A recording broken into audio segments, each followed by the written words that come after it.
Assalamualaikum job seekers. This is Ibrahim and you guys are watching my YouTube and Facebook channel HR Tips by Ibrahim. Welcome back to my YouTube and Facebook channel. And secondly, I am hoping that you guys are very well wherever you are. The people who are following me, they know कि हम लोग आजकल interview questions के ऊपर videos बना रहे हैं. These questions are very tricky to answer. So being an HR professional, I have a bunch of experience to handle these kind of tricky questions. तो 3 questions के ऊपर हम लोग already वीडियो बना चुके हैं. उन 3 वीडियोस को देखने के लिए आप डिस्क्रिप्शन में जाके उनका लिंक मौजूद है, आप उसको देख सकते हो. सो आज का जो क्वेश्चन है वो भी एक ट्रिकी क्वेश्चन है और very popular question as well. What are your biggest weakness. तो इस क्वेश्चन को डिफरेंट तरीके से 3-4 तरीकों से पूछा जा सकता है. एक तो ये है कि what is your biggest weakness. Secondly question ये भी पूछा जा सकता है कि व्हाट आर योर वीकनेसेस. और थर्ड ये भी पूछा जा सकता है कि आप अपनी वीकनेसेस के बारे में बताएं. आप क्या समझते हैं कि आपके अंदर कोई वीकनेस है. तो ये एक ट्रिकी क्वेश्चन होता है जिसको आंसर करना इज़ वेरी इंपॉर्टेंट. और यही वो क्वेश्चन होता है जिसकी बेस के ऊपर आप एक इंटरव्यू में अपनी परफॉर्मेंस को हाई लेवल पे लेके जा सकते हो. और यही वो क्वेश्चन होता है जो कि काफ़ी सारे कैंडिडेट्स के लिए शॉर्ट लिस्ट ना होने का बायस बनता है. तो इस वीडियो में हम लोग सबसे पहले देखेंगे कि why this question is being asked in every interview these days. और सेकेंडली हम लोग इसमें देखेंगे, जो सेकंड सेगमेंट होगा उसमें देखेंगे कि कौन से ऐसे आंसर्स हैं जो हम लोगों ने नहीं देने, जो हम लोगों ने वीकनेसेस नहीं बतानी.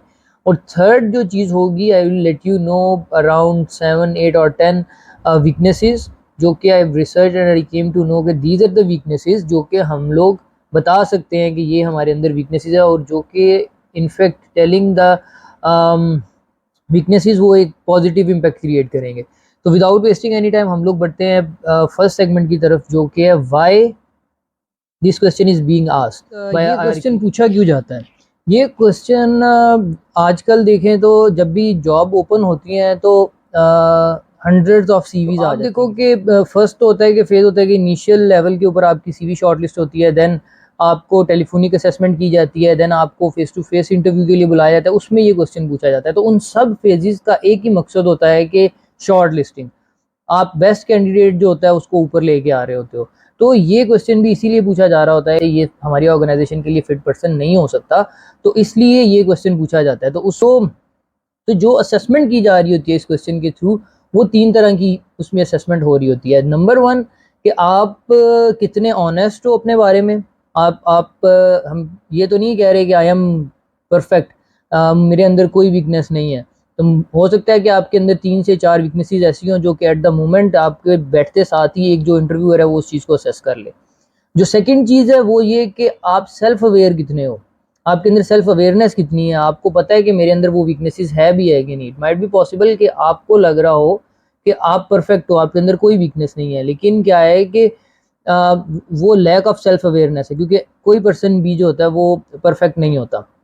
और जो थर्ड थिंग उसके अंदर है, वो थर्ड थिंग ये है कि आपको आप अपनी वीकनेसेस का पता है और आप उसके अंदर इम्प्रूवमेंट कितनी लेके आ सकते हो, आपका इम्प्रूवमेंट प्लान क्या है. तो ये 3 चीज़ें हैं जिस वजह से एक इंटरव्यूअर जो होता है वो ये क्वेश्चन पूछता है. तो हम इसी के साथ सेकंड सेगमेंट की तरफ बढ़ते हैं जो कि इसके साथ कनेक्टेड है कि आपने कभी भी ये वाली चीज़ें, ये जो पॉइंट्स मैं आपको बताने लगूँ, ये पॉइंट्स कभी भी जब ये क्वेश्चन पूछा जाए तो उसके आंसर में ये चीज़ें नहीं बोलनी. एक तो चीज़ ये है कि जब आपसे पूछा जाए कि आपकी वीकनेसेस क्या है, तो बी ऑनेस्ट अबाउट इट. आप जितने भी ऑनेस्ट हो सकते हो अपनी वीकनेसेस के बारे में बताओ कि मेरे अंदर ये वीकनेसेस है. Except these things. वो क्या है कि कभी भी ये नहीं कहना कि आई एम परफेक्शनिस्ट, मुझे इम्प्रूवमेंट की ज़रूरत ही नहीं है, मेरे अंदर कोई भी किसी तरह की भी वीकनेस नहीं है, आई एम परफेक्ट. ये बात कभी भी नहीं आपने कहनी. ठीक है. सेकंड चीज़ जो आपने नहीं कहनी वो ये नहीं कहनी कि मैं लोगों के साथ काम नहीं कर सकता, I am one man army, मैं वन सिंगल शो करता हूँ, मैं हर एक चीज़ अपने ओन पे करता हूँ. तो ये बात कभी भी आपने नहीं करनी, क्योंकि ऑर्गेनाइजेशंस नो कि everyone need his team members. तो कोई भी पर्सन है उसको टीम्स के साथ बैठ के ही काम करना पड़ता है, चाहे वो अपने डिपार्टमेंट के अंदर टीम में काम कर रहा हो, चाहे वो डिफरेंट डिपार्टमेंट्स के साथ काम कर रहा हो. तो हमेशा से एक पर्सन जो होता है उसका टीम प्लेयर होना is very important to secure any job at any. Third point है जो आपने नहीं बोलना, वो थर्ड पॉइंट ये है कि I am not good in multitasking. तो आपने ये बात नहीं बोलनी कभी भी कि मैं एक वक्त में सिर्फ एक ही काम कर सकता हूँ, मैं मल्टीटास्किंग बिल्कुल भी नहीं कर सकता। उसकी रीज़न ये होती है कि एक ऑर्गेनाइजेशन में एक वक्त में कभी भी एक काम नहीं हो रहा होता। उसमें माइट जिस भी जॉब रोल के अंदर जाओगे, आप जॉब डिस्क्रिप्शन पढ़ोगे तो उसमें एक लिस्ट ऑफ टास्क जो होते हैं वो मेंशन्ड होते हैं, लिस्ट ऑफ रिस्पॉन्सिबिलिटीज उसके अंदर मेंशन्ड होती हैं। तो उस चीज़ को मद्देनजर रखते हुए कभी भी आपने ये चीज़ नहीं बोलनी कि ये चीज़, अगर आपने ये चीज़ 3 पॉइंट्स बोले तो I am pretty much sure कि आप उसी वक्त डिसाइड कर लिए जाओगे कि आप नेक्स्ट फेज के लिए शॉर्टलिस्ट नहीं हो सकते, आप फाइनल इंटरव्यू के लिए नहीं जा सकते। तो it is very important and crucial as well कि ये 3 पॉइंट्स कभी भी आपने नहीं बोलने।